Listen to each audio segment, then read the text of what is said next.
এটা শাওয়াল মাস। কি মাস? শাওয়াল।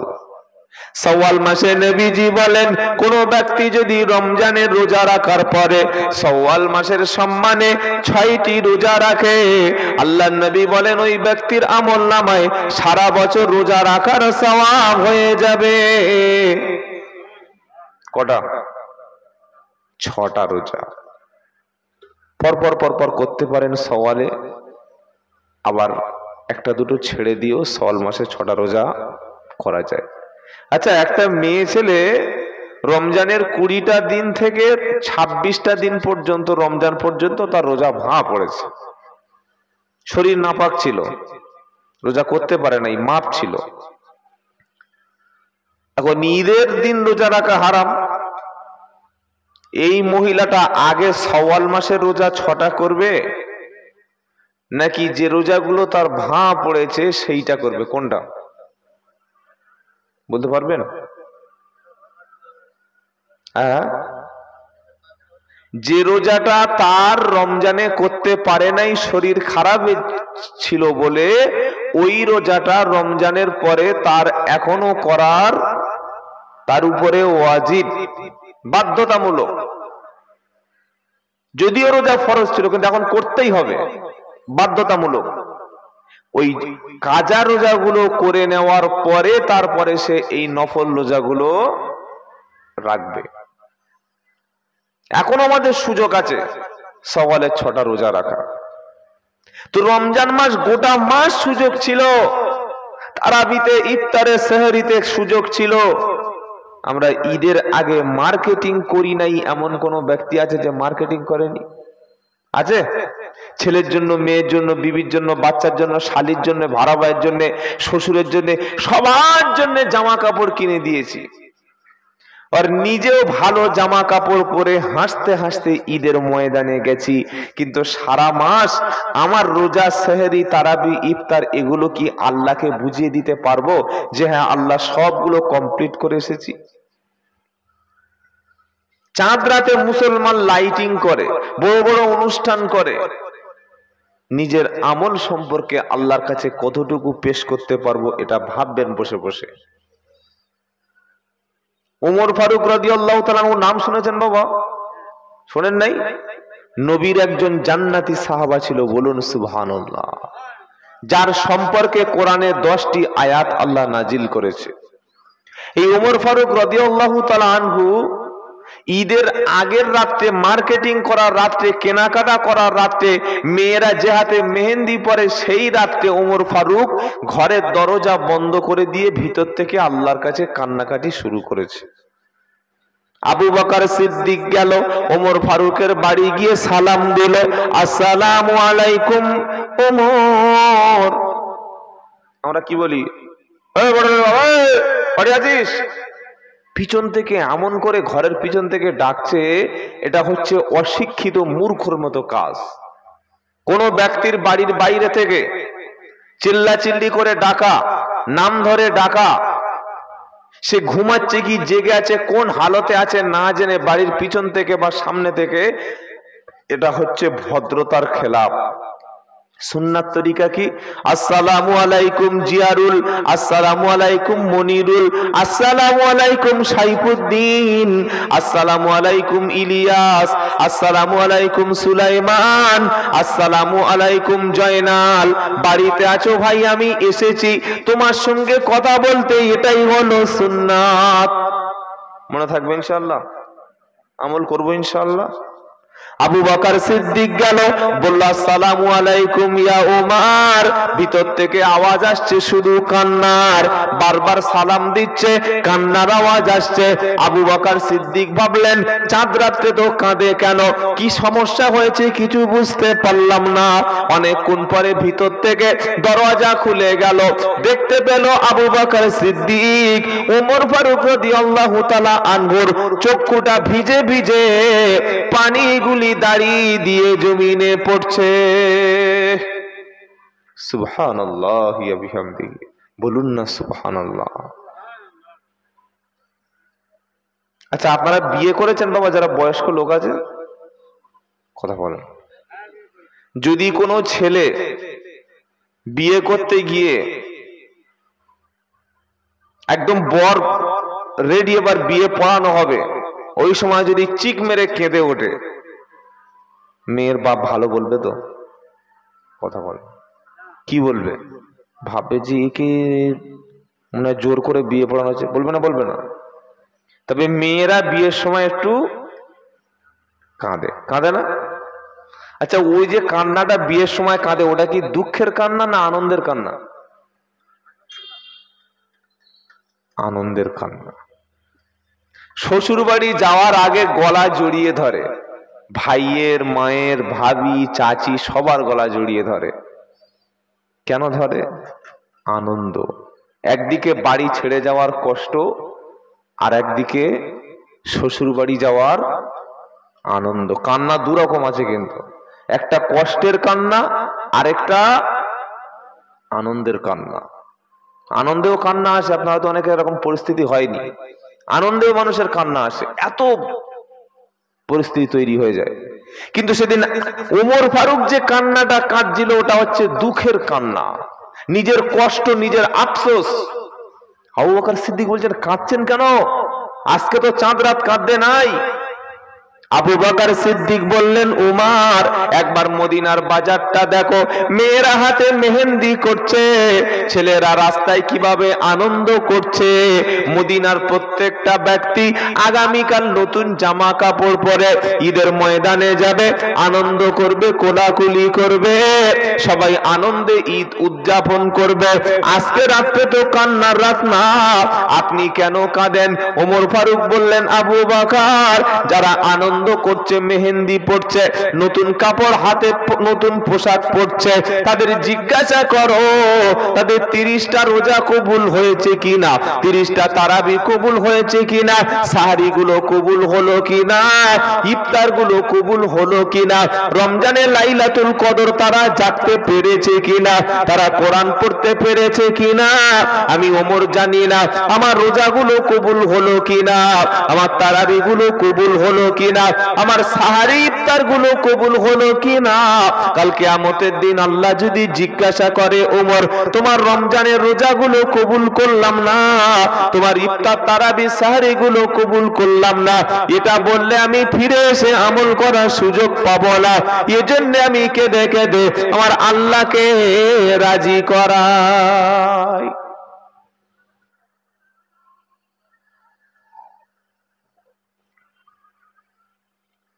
কাঁদার রাত ছিল, সেটা শেষ করে দিয়েছি, আবার সামনে দিন আসছে। তাই আল্লাহ পাক বলছেন, পাপিষ্ঠ ব্যক্তিগুলি মৃত্যুর সময় কাঁদবে, কেঁদে কি বলবে? লাআল্লি আমালু সলিহান ফীমা তারাক রব্বানা, যে ভালো আমলগুলো করে ছেড়ে দিয়েছিলাম, সময় ছিল কিন্তু নামাজ পড়তে পারিনি, সময় ছিল আল্লাহ কোরআন পড়তে পারিনি। কত মা আছে দেখবেন, শ্বশুর বাড়ি থাকার সময়, শ্বশুর বাড়ি বিয়ের আগে রমজান মাসে এক খতম করে পড়ে, প্রত্যেক দিন ইয়াসিন শরীফ পড়ে, বাপের বাড়িতে পড়ে, আর বিয়ে হওয়ার পরে শ্বশুর বাড়ি এসে কোরআন ভুলে যায়। আছে না নাই? ও বৌমা, কোরআন ভুলে গেলে কেন? সংসারের চাপে, রান্না বান্নার চাপে, ছেলে মেয়ের খেয়ালে কোরআন ভুলে গেছে। তুমি কোরআন ভুলেছো মানে আল্লাহ রাস্তা ভুলে গেছো। বাঁচতে যদি চাও, ঘরটাকে কবর বানিও না।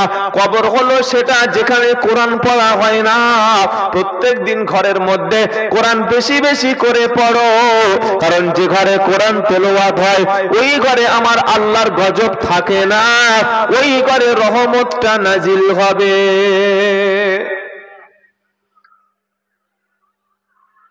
বেনামাজির বাড়িতে যদি মিলাদ হয় আর আমার মতো হুজুর এসে লম্বা দোয়া করে দেয়, রহমত পাওয়া যাবে?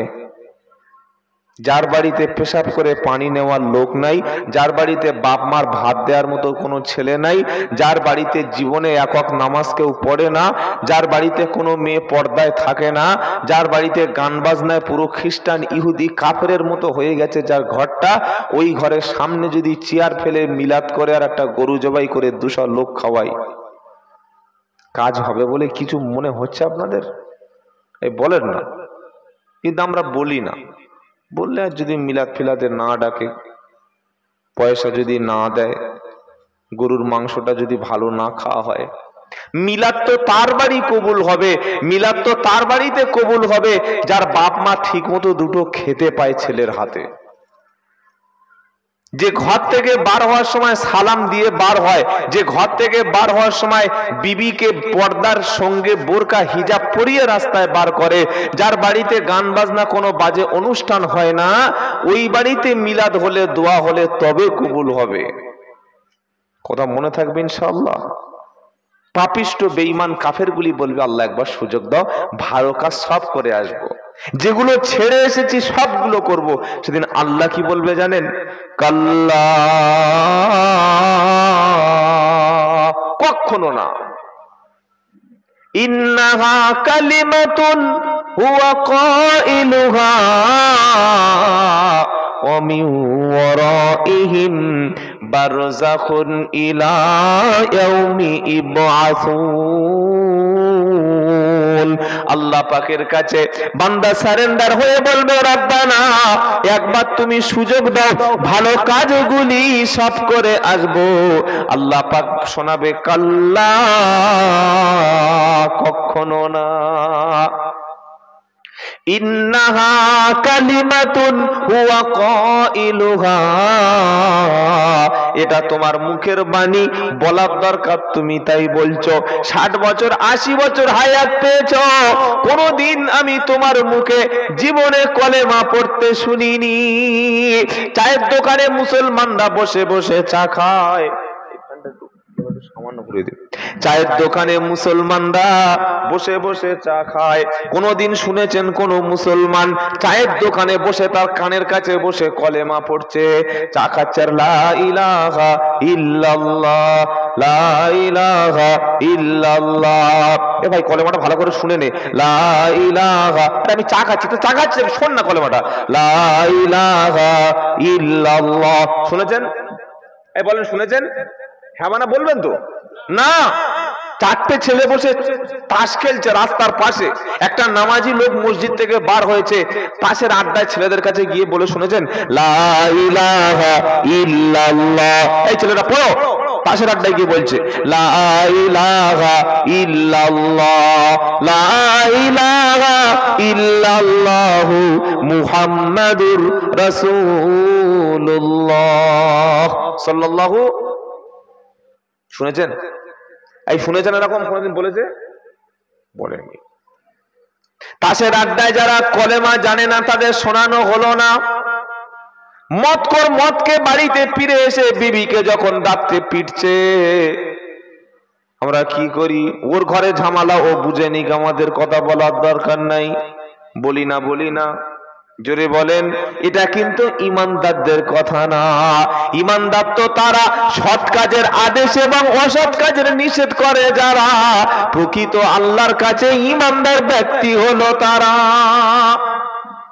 মুসলিম মহল্লায় মদকে লোক বিবিকে ধরে অত্যাচার করবে, আর মুসলমান বাড়িতে এসে কলেমা পড়ে শুয়ে যাবে, এটা মুসলমানের কখনো কাজ না। কলেমা চায়ের দোকানে শেখানো হলো না, কলেমাটা তাস খেলছে যারা তাদেরকে কলেমা শোনানো হলো না, মদখোরের হাতটা ধরে কলেমা শোনানো হলো না। এবার পাড়ার ছলি মদ্দি কচি মদ্দি জয়নাল চাচা মরে গেছে, হালিম চাচা মরে গেছে, সোপান চাচা মরে গেছে, মরণের 40 দিন পরে হবে খানা, এইবার কলেমা হবে 1,24,000 কম হবে না। কি বলছেন বলেন? কবার কলেমা? 1,24,000। চায়ের দোকানে যখন ছিল তার কাছে একবার তুমি কলেমা পড়লে না, মদের আড্ডায় যখন ছিল একবার তার কাছে জীবিত অবস্থায় কলেমা শোনালে না, সে যখন সারা জীবন রাস্তায় দাঁড়িয়ে পেশাব করত, নবীর সুন্নাত জানতো না, তুমি তার কাছে একবারও কলেমা তখন শোনালে না। লোকটি যখন মারা গেছে, 40 দিনের দিন যখন হবে খানা, এবার এমন কলেমা পড়বে দুপুর পর্যন্ত কলেমা বন্ধ হবে না।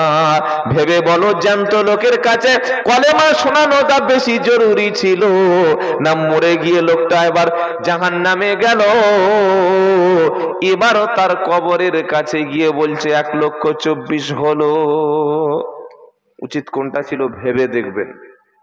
খারাপ লাগছে শুনে আপনাদের নাকি? জ্ঞানী জনেরা, সুধী মানুষেরা, আল্লাহওয়ালা ভাইরা, পাড়ায় ঘুরে দেখো, সার্ভে করে দেখো, যারা মুসলমান আমাদের ঘরের ছেলে এখনো পর্যন্ত সবাই কিন্তু কালেমাটা জানে না। লা ইলাহা ইল্লাল্লাহু মুহাম্মাদুর রাসূলুল্লাহ সাল্লাল্লাহু আলাইহি সাল্লাম এটা সঠিক করে পড়তে পারে না।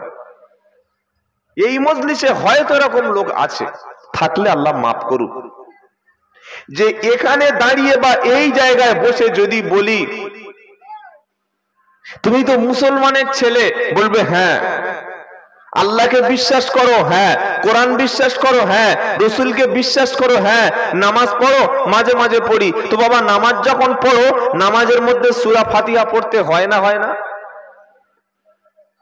একটু বলুন।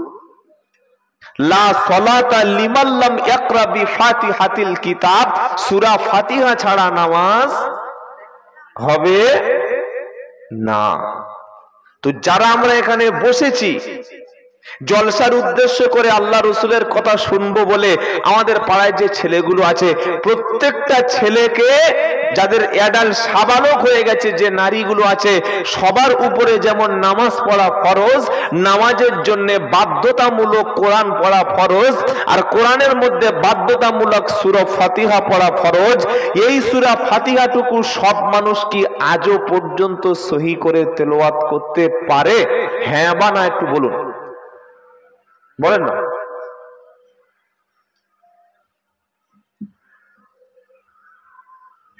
এটা নিয়ে কোনদিন আমাদের সমাজে দেখেছেন কেউ ভেবেছে ইস এই ছেলেটা সূরা ফাতিহা পড়তে পারে না, মুসলমানের ছেলে, এই মেয়েটা সূরা ফাতিহা জানে না, তো নামাজ পড়বে কি করে? যার নামাজ কবুল হয় না তার কোনো আমল কবুল হবে না। যার নামাজের খবর নাই তার অন্য কোনো আমলের খবর নাই। বাবাজিরা, সোনার লালেরা, ন্যায়নিষ্ঠ বোনেরা, আল্লাহওয়ালা ভাইরা, ভাবুন আর বসে বসে চিন্তা করুন, আগামীতে ইনশাআল্লাহ আমরা আমাদের সন্তানকে সহি করে পবিত্র কোরআনের সূরা ফাতিহাটা অন্তত শিক্ষা দেব ইনশাআল্লাহ, বলেন। আর এই শিক্ষা দাতা প্রথমে যিনি শিক্ষা দেবেন তিনি হলো তার গর্ভধারিণী মা। যার মা তার সন্তানকে সূরা ফাতিহা শিখিয়েছে, মা যার যে সন্তানকে সূরা ইখলাস শিখিয়েছে, মা যে সন্তানকে সূরা কাউসার শিখিয়ে দিয়েছে, মা যে সন্তানকে সূরা ফালাক শিখিয়ে দিয়েছে, মা যে সন্তানকে সূরা নাস শিখিয়ে দিয়েছে, এই সন্তানের প্রাথমিক উস্তাদ হচ্ছে মা। মায়ের কাছে যে কোরআন শিখে নিয়েছে সেই ব্যক্তির নামাজ পড়তে অসুবিধা হয় না। সে মা আমরা কোথায় পাবো? আমরা বিয়ের সময় তো সাদা চামড়া খুঁজেছি, ছেলের বিয়ে দেওয়ার সময় 2 লাখ টাকা দাবি করেছি, মেয়ে কিছু জানুক আর না জানুক আমার বাইকটা দিতে হবে এটা দাবি করেছি, আমার ঘরে ছাদ ফেলে দিতে হবে এটা দাবি করেছি। এটা যখন দাবি ছিল, এটা যখন ডিমান্ড ছিল, এটা যেমন আমাদের চাহিদা ছিল, কোরআন পড়তে পারুক আর না করুক আমার বাড়ির বউ করে নিয়ে আসবো, কোরআন পড়তে জানুক আর না জানুক, নামাজ রোজা জানুক আর না জানুক, আমার ছেলের সঙ্গে বিয়ে দেব, এই বউমা আমার চাই, রান্না করতে পারে ভালো, এই বউমা আমার চাই। তো সেই বউমার পেটে যে সন্তানগুলো হবে এরা কোরআন ওয়ালা হবে না কোরআন ছাড়া হবে? একটু বসে বসে ভাবুন। কিছু বুঝতে পারছেন বাবা? বক্তব্য শোনার নাম, বোঝার নাম। যদি কিছু বুঝে না নিয়ে বাড়ি যান খালি বাবারা হয়ে যাবে, ও আব্বা জানেরা, আমার আম্মা জানেরা, আল্লাহুম্মা, কিছু বুঝে পারেন। বসে বসে ভাবুন যে আমাদের ঘাটতিটা কোন জায়গায়, ভুল কোন জায়গায়। নিয়ত করুন এবার থেকে যে মেয়েকে বিয়ে করবেন, আপনার ছেলের জন্য যে মেয়েকে বৌমা করে আনবেন, কোরআন না পড়তে পারলে, নামাজ না পড়তে পারলে কোনোদিন আপনার বাড়ির বৌমা হওয়ার যোগ্যতা তার নাই। এখন তো পয়সায় মেয়ে বিয়ে হয়ে যায়। যত খারাপ রিপোর্ট হোক, যত চরিত্রহীন মেয়ে হোক, 3 লাখ টাকা 4 লাখ টাকা ক্যাশ দেবে বলেছে, ছেলের বাপ মনে করছে বউটা ছেলে না বিয়ে করে আমি করে নেবো। এই হাসছে শুনে, কি বলছে মনে মনে, ছেলেকে একবার বলি ও চরিত্র খারাপ তো কি হয়েছে, কার সঙ্গে পালিয়েছিল একটু, ঠিক আছে, ছেলে যদি না বিয়ে করে আমি একটা বুড়ো বয়সে চান্স নেবো। কত পাবো? 4 লাখ টাকা। তো তোমার বাড়িতে কি হয় একবার তুমি বসে বসে ভাবো। আল্লাহওয়ালা ভাইরা, ন্যায় নিষ্ঠবানেরা, কাউকে অপমান করার জন্য বলছি না। আল্লাহ পাক সেদিন বলবে কাল্লা, কখনো না। তো মুখের কথা, তুমি যে এখন দোহাই দিচ্ছ যে আল্লাহ ছেড়ে দাও, ভালো কাজ করবো, এটা মুখের কথা। এবার তোমার অবস্থাটা কি? কোরআন গল্প করছি না কোরআন শোনাচ্ছি। ওয়া মিন ওয়ারাইহিম বারযাখুন ওয়া মিন ওয়ারাইহিম বারযাখুন ইলা ইয়াউমি ইবআসুন।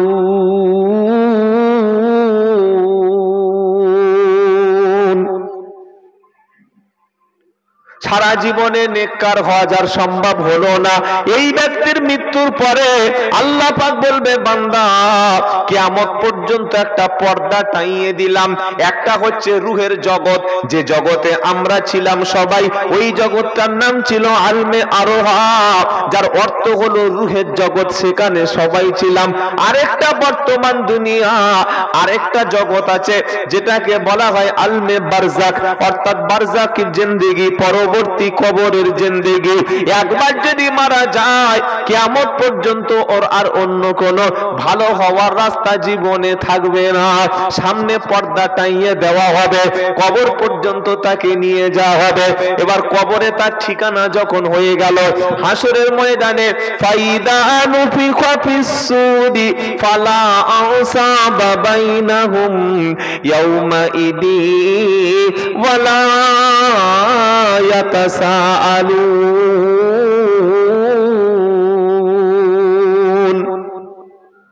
বিখ্যাত চারটে ফেরেশতা আছে।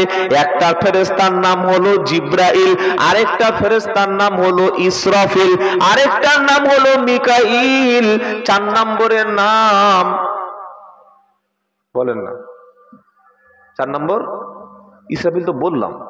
একটা হলো জিব্রাইল, আরেকটা হলো মিকাইল, 3 নম্বর ইসরাফিল, 4 নম্বর মিকাইল। নাম আমাদের সমাজে আছে না নাই? আছে। ইসরাফিলও নাম জানেন না, জিব্রাইলও নাম আছে, কিন্তু আজরাইল নাম কারোর আছে? আছে? আজরাইল একবার রেখে দেখো না, কি রেখে দেখো কেমন লাগে। তো 4 জনের 4টে ডিউটি। জিব্রাইলের কাজ হলো নবীদের কাছে খবরটা পৌঁছে দেওয়া, ইসরাফিলের কাজ হলো মুখে বাঁশি নিয়ে দাঁড়িয়ে আছে, আল্লাহর নির্দেশ। ওটা ছোটখাটো বাঁশি না, যখন আল্লাহ বলবে বাঁশি বাজাও, পৃথিবীটা একটা আওয়াজে ধ্বংস হবে। আর মিকাইলের কাজ কি?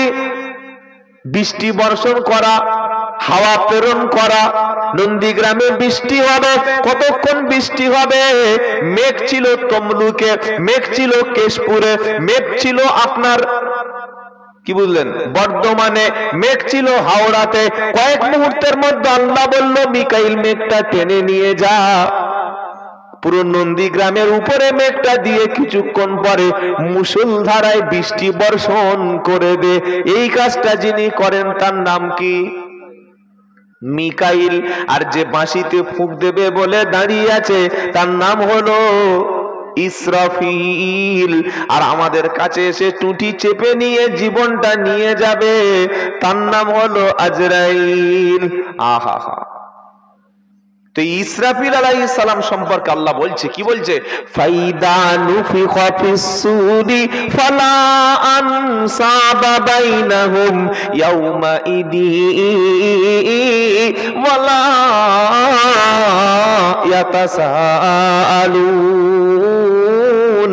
ফাইদা যখন নুফিখা ফিস-সূরি, ইসরাফিল আলাইহিস সালাম যখন আল্লাহর নির্দেশে বাঁশিতে ফুঁক দেয়া শুরু করবে, বাঁশি যখন বাজাবে, সিংহায় যখন ফুঁক দেবে, ফাইদা নুফিখা ফিস-সূরি ফালা আনসাবা বাইনাহুম, তখন পরস্পরের মধ্যে যত সম্পর্ক আছে, আত্মীয়তার বন্ধনগুলো ছিন্ন হবে। আহা হা হা। আচ্ছা, যখন লোকের কবর দেয়, একই কবরস্থানে বাপ মা ভাই বোন চাচা চাচি থাকে না? থাকে না? নাকি বাপের কবর এখানে হয় আর মার কবর সেই 500 কিলোমিটার দূরে, এরকম হয়? একই জায়গায় কবর হয়। কিয়ামতের দিন উঠবে যখন, কোথেকে উঠবে? কবর থেকে। ফাইদা নুফিখা ফিস-সূরি ফালা আনসাবা বাইনাহুম, পরস্পরের মধ্যে আত্মীয়তার সম্পর্কটা তখন কিন্তু ছিন্ন হবে। কেউ কারো সম্পর্ক আর কোনো কাজে করবে না। স্ত্রী তখন স্বামীর মুখের দিকে তাকিয়ে থাকবে, স্বামী তখন স্ত্রীর মুখটা দেখে চিনতে পারবে না। বাপ তখন ছেলের দেখে আর মনে মায়া জাগবে না, ছেলে বাপের মুখের দিকে তাকিয়ে সম্মান প্রদর্শন করবে না। ফালা আনসাবা বাইনাহুম, পরস্পর বংশ সম্পর্কটা সেদিন বিচ্ছিন্ন হয়ে যাবে। ইমাম সেদিন মুক্তাদির দেখে ঘাড় ঘুরিয়ে পালাবে, মুক্তাদি সেদিন ইমামকে দেখে ইমাম বলে চিনবে না। অনেক মুসলমান এখনো মনে করে অমুক হুজুরের সাথে আমার খুব ভালো সম্পর্ক, উনি আমার বাড়িতে আসে, আমি তার বাড়িতে যাই, আমার বাড়ির বড় বড় মোরগগুলো তাকে খাওয়াই, আমার গাছের ভালো ভালো ফলগুলো খাওয়াই। কিছু হন না হোক ইনশাল্লাহ উনি আছে তো, কোনো একটা ব্যবস্থা হয়ে যাবে, কিছু না কিছু একটা করবে, কোনো ব্যবস্থা করে দেবে, অন্তত উনি আমাকে না নিয়ে জান্নাতে যাবে না। এই বিশ্বাস নিয়ে যারা বসে আছেন তারা সূরার নাম আল মুমিনুন 99 নম্বর আয়াত থেকে আপনাদের একটা একটা করে তেলাওয়াত করে শোনাচ্ছি। 100 নম্বর আয়াতটা খুলুন, 18 নম্বর পারা 7 নম্বর পৃষ্ঠা, সূরা মুমিনুনের 100 নম্বর আয়াতে আল্লাহ বলছেন ফালা আনসাবা বাইনাহুম, সেদিন তোমার যত রক্ত সম্পর্কের বন্ধন ছিল সবগুলো ছিন্ন হয়ে যাবে। বাপ ছেলের দিকে তাকিয়ে থাকবে। আচ্ছা বলুন তো, আপনি দুপুরে খেতে বসেছেন, মাছ মাংস ডিম দুধ নানান রকমের খাবার, আর ছেলে খালি প্লেট নিয়ে বসে আপনার কাছে হাত পেতে খাবার চাইছে, বাপ দেবে না দেবে না? দেবে। কিন্তু অপরিচিত একটা লোক যদি এসে হাত পাতে, তুই যা দুপুরে খেতে বসেছিস না, ছেলের সঙ্গে বাপের একটা আত্মার সম্পর্ক, রক্তের সম্পর্ক, রুহের সম্পর্ক, এজন্য ছেলে হাত পাতলে বাপ কখনো না বলতে পারে না। 10 টাকা চাই, আব্বা 10 টাকা দাও, আব্বা 10 টাকা দাও, এ পকেট এ পকেট এ পকেটে হাত দিয়ে এখানে হাত দিচ্ছে, 10 টাকা না দিতে পারি 5 টাকা তো দিই না। কেন দিই? ওটা আমার জন্ম দেওয়া ছেলে। আল্লাহ পাক বলছেন ছেলের সঙ্গে বাপের সম্পর্কটা কেটে যাবে। মায়ের সাথে সন্তানের সম্পর্কটা সেদিন কাট হয়ে যাবে, ছিন্ন হয়ে যাবে। সব যখন ছিন্ন হয়ে যাবে, তুমি যার উপরে ভরসা করে বসে আছো, যে হুজুরের উপরে ভরসা করে বসে আছো, তার সঙ্গে সম্পর্ক তোমার কিয়ামতের দিন থাকবে। যদি হুজুরের আদর্শ তোমার মধ্যে থাকে, হুজুরের মহাব্বত যদি তোমার মধ্যে থাকে, নামাজ থাকে, কোরআন তেলাওয়াত থাকে, এই আমল আর আল্লাহর রহমত তোমাকে আল্লাহ জান্নাতে নিয়ে যাবে। বলুন সুবহানাল্লাহ। এরপরে আরো কঠিন কথা সামনে আসছে। আল্লাহ কি বলছে? তো ফাইদা নুফিখা ফিস-সূরি ফালা আনসাবা বাইনাহুম ইয়াউমাইদি ওয়ালা ইয়াতাসাআলুন। সম্পর্ক কেটে গেল, পরস্পরকে ছেড়ে দিল। ইয়াউমাইদি ওয়ালা ইয়াতাসাআলুন, কেউ কারোর কোনো বিষয় আর জিজ্ঞাসা করবে না, কেউ কারো খবর নেবে না। স্বামী জিজ্ঞাসা করবে না যে বিবি এখন কেমন আছো বলো, শ্বশুর জিজ্ঞাসা করবে না কিয়ামতে জামাই তুমি তো কবর থেকে উঠলে কোন দিকে যাবে বলো, মা জিজ্ঞাসা করবে না ছেলে তোর অবস্থাটা কি বল, কেউ কারোর খবর নেওয়ার মতো পরিস্থিতি থাকবে না। আম্মা জান আয়েশা সিদ্দিকা রাদিয়াল্লাহু তাআলা আনহা কেমন নবী বলে, আয়েশা যে সূর্যটা দেখতে পাচ্ছ দূরে, না কোটি 30 লক্ষ মাইল দূরে, ওই সূর্যটাকে কিয়ামতের দিন মাথার উপরে টেনে আনা হবে। হাসরবাসী গোটায় হাসরের ময়দানটা তামার মতো পুড়ে যাবে। মানুষ সেদিন ঘামের সাগরে হাবুডুবু খাবে, আর কেউ কারোর দিকে তাকানোর মতো অবস্থা পাবে না। প্রত্যেকে উন্মুক্ত অবস্থায়, উলঙ্গ অবস্থায়, ল্যাংটা অবস্থায় আকাশের দিকে, সূর্যের দিকে তাকিয়ে তাকিয়ে বলবে, ইয়া নাফসি ইয়া নাফসি নাফসি। বান্দা সেদিন প্রত্যেকে উলঙ্গ অবস্থায়, খাতনাবিহীন অবস্থায়, উলঙ্গ অবস্থায় হাসরের ময়দানে উঠবে। আম্মা জান আয়েশা সিদ্দিকা রাদিয়াল্লাহু তাআলা আনহা জিজ্ঞাসা করলেন, আল্লাহর নবী উলঙ্গ অবস্থায় উঠবে, সেদিন কেউ কারোর কি লজ্জাস্থানের দিকে তাকাবে না? আচ্ছা, আমরা যারা বসে আছি সবাই লুঙ্গি টুঙ্গি কাপড় ফাপড় পরে আছি তো? কথা বল। স্টেজে যদি একটা লোক যদি জামা পরে আর এখান থেকে কাপড় খুলে বসে থাকে, লোক কি করবে? পাগল বলবে না? দেখ দেখ দেখ দেখ দেখ সব বার করে বসে আছে, বলবে না? বলবে না? বলুন তো ভাই, যদি কোনো জলসায় বা মজলিসে গিয়ে দেখেন 2000 শ্রোতা আছে, সব শ্রোতাগুলো কাপড় খুলে পুরো উলঙ্গ হয়ে বসে আছে, আপনার কেমন মনে হবে? এই যে আপনার তখন মনে হবে যে আমি কাপড় পরে ভুল করলাম নাকি? আন্দামান দ্বীপপুঞ্জ জানেন তো? আন্দামানে কিন্তু শুধু একটা দ্বীপ নাই, বেশ কয়েকটা দ্বীপ আছে। হ্যাঁ, লাক্ষাদ্বীপ, বাবাজি জানে। ওখানে এমন কিছু মানুষ আছে তারা কিন্তু কাপড় পরে না। ঠিক বলছি তো বাবা? আরেকটা উদাহরণ দিই, গঙ্গাসাগরের মেলা হয় জানেন? জানেন না সাগর মেলা? আমাদের ওই 24 পরগনা থেকে বেশি দূর নয়, ঘন্টা 2-এর রাস্তা। সারা ভারত থেকে লোক আসে ওখানে। যত সাধু সন্ন্যাসীরা আসে তারা কেউ কিন্তু কাপড় পরে না। বিশ্বাস যদি না হয়, আপনাদের প্রত্যেকের হাতে ফোন আছে তো? ফোনের মাধ্যমে সার্চ করুন নাগা সন্ন্যাসী। কি সন্ন্যাসী বললাম? নাগা সন্ন্যাসী। মাল দেখবেন চকচক করছে সব একদম। কি বুঝলেন? কিন্তু আজও পর্যন্ত কোন মসজিদের ইমাম সাহেব দেখেছেন জুমার দিনে ল্যাংটো হয়ে একদম সবকিছু বার করে খুতবা দিচ্ছে? দেখেছেন? কোন পীর সাহেব দেখেছেন ল্যাংটো হয়ে মুরিদদের মাথায় এরকম ঝাড়ু মারছে, আয় বাবা আয়? কথা বলে না?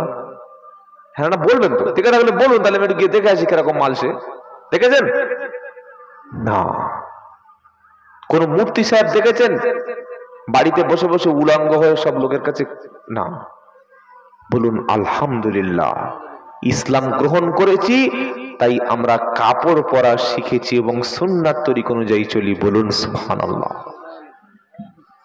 আল্লাহ পাক সাবধান করে দিয়ে বান্দাকে শুনিয়ে দিয়েছে, শোনো আমি আল্লাহ তোমাকে পাঠিয়েছি, নির্দিষ্ট সময়ে তোমাকে আমি আমার কাছে ডেকে নেব। নির্দিষ্ট সময় সবার আছে তো? না প্রত্যেকে একদিন মারা যাবে? কার কখন কি সময় কোন ভাবে মারা যাবে আল্লাহই জানে। তবে প্রত্যেকের জন্য একটা সময় নির্ধারণ করা আছে। কেউ রবিবার মরবে, কেউ সোমবার, কেউ মঙ্গলবার, কেউ বুধবার, কেউ বৃহস্পতিবার, কেউ শুক্রবার, তাই তো নাকি? কেউ গাছ থেকে পড়ে মরবে, কেউ রোড অ্যাক্সিডেন্টে মরবে, কেউ ঘরে পড়ে মরবে, কেউ ক্যান্সারে, কেউ সুগারে, কেউ ডায়াবেটিসে, কেউ কলেমা পড়তে পড়তে, আবার কেউ মদ খেতে খেতে। আছে না? বিভিন্ন ভাবে মরণ হবে। তবে নির্ধারিত সময় আল্লাহ নিয়ে নেবে, সেই সময় অজুহাত খুঁজলে আর কোনো কাজ হবে না। আপনি ভেবে নেন যে আজকে রাতটা আপনার জন্য শেষ রাত, কাল সকালবেলা আপনার ফাঁসি হবে। এরকম যদি কারোর ঘোষণা দেয়া হয়, থানায় নিয়ে জেলখানায় কয়েক বছর রেখে মামলা যখন তার ফায়সালা হয়ে যায় যে কাল সকাল 8টা বা সকাল 10টায় তোমার ফাঁসি হবে, ও ঘুমোবে? বলেন না? ওর সামনে ভালো মেয়ে আসলে ও দেখবে? ওর হাতে যদি একটা দামি বাইক দিয়ে চাবি দিয়ে দিই, ও গাড়ি চালাতে ইচ্ছা করবে? সামনে যদি হাজি বিরিয়ানি এনে দিই, ও মাল খাবে? খাবে না। কেন? কাল সকাল 10টার সময় মরবো, আর খেয়ে কি করবো? বলবে না? বলবে না? ও তো তবু জানে যে কয়েক ঘন্টা বাঁচবো। আপনি একজন উঠে দাঁড়িয়ে বলুন যে হ্যাঁ আমি আর 1 ঘন্টা বাঁচবো, বলেন না? আচ্ছা সময় আছে? আমি এখানে বসেছি, আমি আমার কমিটির ভাইদের জিজ্ঞাসা করলাম যে কতক্ষণ বলতে হবে। যে আপনার যতক্ষণ ইচ্ছা, 1 ঘন্টা 2 ঘন্টা 2.5 ঘন্টা 12টা 1টা, তা আমি একটা নির্দিষ্ট নিয়ত করে নিয়েছি বা আল্লাহ যতটুকু বলাবে, কিন্তু এর মাঝখানে আমার মৃত্যুটা হতে পারে না পারে না? যারা চুপচাপ আছেন ভাবছে মনে হচ্ছে লোক তো মরা লোক নয়, তাই তো? কিন্তু মরা লোক নয়। সকালবেলা একসঙ্গে বসে চা খেয়েছে, 10টার সময় বলছে সেই সেই সেলিমের বাপ গো মইদুল হার্ট অ্যাটাক করেছে। মিথ্যা কথা, এক্ষুনি একসঙ্গে মোড়ের মাথা বসে চা খেয়ে আসলাম, হার্ট অ্যাটাক করেছে। ওর অসম্ভব কথা, এরকম মনে হয় না? কিন্তু আল্লাহর কাছে অসম্ভব বলে কিছু। কুল্লু নাফসিন দাইকাতুল মাউত ওয়া ইন্নামা তুওয়াফাউনা উজুরাকুম ইয়াওমাল কিয়ামা ফামান যুহজিহা আনিন নারি ওয়া উদখিলাল জান্নাতা ফাকাদ ফাজ ওয়া মাল হায়াতুদ দুনিয়া ইল্লা মাতাউল গরুর। চতুর্থ পারা সূরা আল ইমরানের 187 নম্বর আয়াতে আল্লাহ পাক শোনাচ্ছে কুল্লু নাফসিন দাইকাতুল মাউত, প্রত্যেকটা নাফসকে, প্রত্যেকটা প্রাণীকে, প্রত্যেকটা জীবন যারা আছে তার আমি মৃত্যু স্বাদটা চাকিয়ে দেখব, দেখ কেমন লাগে, আমি তার মৃত্যুটা দেব। ওয়া ইন্নামা তুআফাউনা উজুরাকুম ইয়াউমাল কিয়ামা, যেমন কাজ করবে কিয়ামতে তেমন বদলা তুমি পাবে। আহা, কারোর উপরে বেশি কম করা হবে না, আল্লাহ তার বান্দার উপরে জুলুম করবেন না, যে যেমন কর্ম করবে সে তেমন ফল পাবে। আপনারা কি বলছেন বলেন? তাই সকলে বলুন 5 ওয়াক্ত নামাজ পড়বো, বলুন ইনশাআল্লাহ। সৎ পথে চলবো, আমরা আজ থেকে আল্লাহকে দেখে বেশি করে ভয় করব, বলুন ইনশাআল্লাহ। আমার আল্লাহ পাক বলছে যে যেমন কর্ম করবে কিয়ামতের দিন সে তেমন ফল পাবে। আর যদি কোনো ব্যক্তির আমলটা ভালো হয়, কাজটা ভালো হয়, ওই কাজের দ্বারায় যদি কেউ জাহান্নাম থেকে নিজেকে বাঁচিয়ে নিতে পারে, তাহলে ফামান যুহজিহা আনিন নার ওয়া উদখিলাল জান্নাতা ফাকাদ ফাজ, জাহান্নামের আগুন থেকে দুনিয়াতে ভালো কাজের দ্বারা যদি কেউ পরিবর্তন করে ঈমান নিয়ে কবরে যেতে পারে, জাহান্নামের আগুন থেকে হেফাজত হতে পারে, ওই ব্যক্তির ঠিকানা হলো জান্নাত, আর ওই ব্যক্তি হলো সবচাইতে সফল। গাড়ি বাড়ি টাকা পয়সা এগুলো হিসাব দেখিয়ে লাভ নয়। জানো আমি 50 লাখ টাকার মালিক, আমি সফল। 30 লাখ টাকার গাড়ি চড়তে পেরেছি, সফল। মন্ত্রিত্ব পেয়ে গেছি, সফল। এমপি হতে পেরে গেছি, আমি একদম সফল হয়ে গেছি। আসল সাফল্য, আসল সাকসেস সেই দিন হবে যেদিন পুলসিরাত নামক ভয়ঙ্কর রাস্তা পার হয়ে আল্লাহ জান্নাতের দরওয়াজা থেকে আমরা জান্নাতে প্রবেশ করতে পারবো। সেই দিনটি হলো ইমানদারের জন্য সফল দিন, বলুন সুবহানাল্লাহ।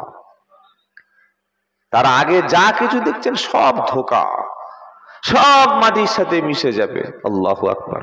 কুল্লু মান আলাইহা ফান, কিচ্ছু থাকবে না, সব শেষ, সব ধ্বংস।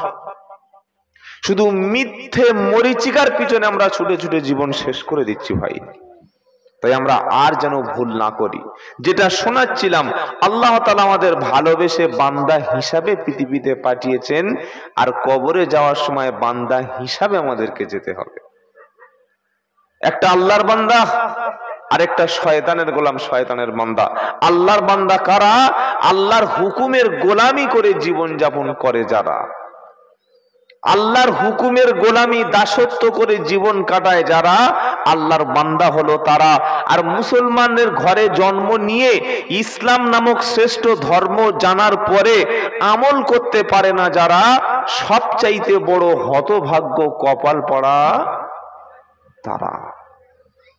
যেদিন আপনার চোখ মৃত্যুর সময় এসে যাবে, নিজে চোখে মালাকুল মউতকে দেখবেন, যেদিন শ্বাস প্রশ্বাস বন্ধ হয়ে যাবে, যেদিন আপনার ভিতরে অক্সিজেনে আর কাজ করবে না, সেই দিন মনে হবে আল্লাহ এইবার যদি একটু ভালো কাজ করতে পারতাম খুব ভালো হতো। সারা বছর স্যার বলেছে ভালো করে পড়াশোনা কর, পরীক্ষায় পাস করতে হবে, ও সারাদিন খালি মোবাইল নিয়ে ঘাটছে, সারাদিন মোবাইল, সারা রাত মোবাইল, সারা বছর পড়েনি। পরীক্ষার সময় যখন প্রশ্ন হাতে দিয়েছে, এপার দেখছে ওপার দেখছে, পাশের লোকের ছেলে বলছে ভাই এটা বলে দিবি, বলছে তুই এটা বলে দিবি। এরকম পরীক্ষায় হয় না, হয় না? বলেন না। আর যে পড়েছে তার এমন হয়, শুধু করে লিখতে আছে, লিখে শেষ করতে পারছে না, এর খালি মাথা চুলকুচ্ছে আর ভাবছে কোত্থেকে আসলো, প্রশ্ন বুঝতে পারছে না।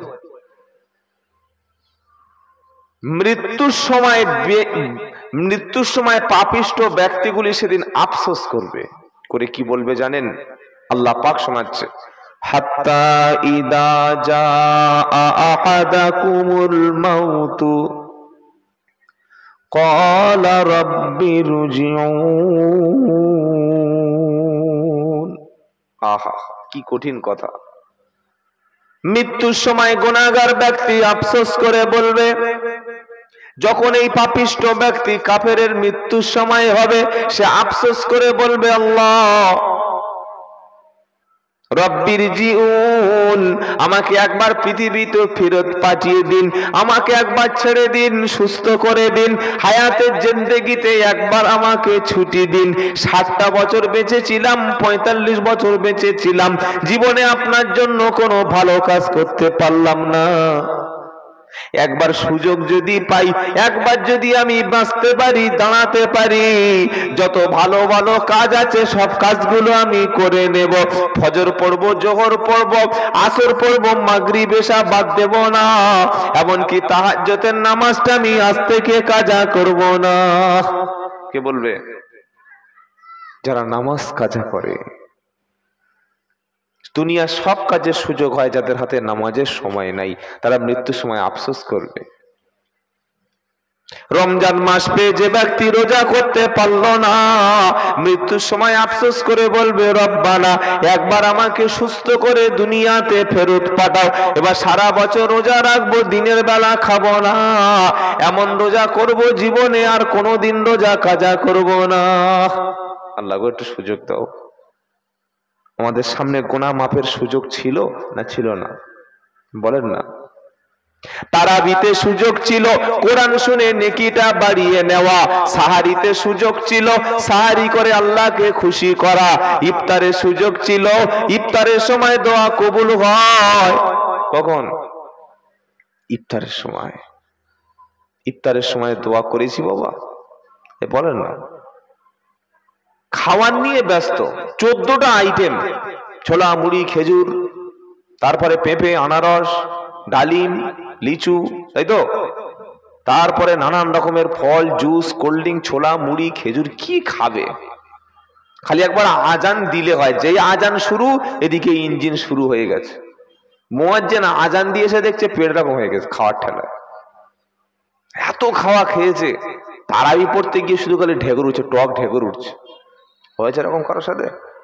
এরকম হয়নি? খাওয়ার ঠেলায় তারাবি পড়তে পারে না? আল্লাহু আকবার। তারাবির নামাজ পড়তে গিয়ে এত বাতকর্ম করছে, মুয়াজ্জিন সাহেবের দম বন্ধ হয়ে গেছে মসজিদে। কি হচ্ছে রে? খাওয়ার ঠেলায়। এটা কিসের রোজা? অথচ ইফতার সামনে নিয়ে দোয়া করলে আল্লাহ দোয়া কবুল করে। বলুন সুবহানাল্লাহ। ইফতারের সময় সুযোগ ছিল, তাহাজ্জুদের সময় সুযোগ ছিল, রমজান মাসে ইতিকাফে বসার সুযোগ একটা সামনে ছিল, শেষ 10 রাত জেগে সুযোগ একটা সামনে ছিল, আর এখনো একটা সুযোগ বাকি আছে। বলবো?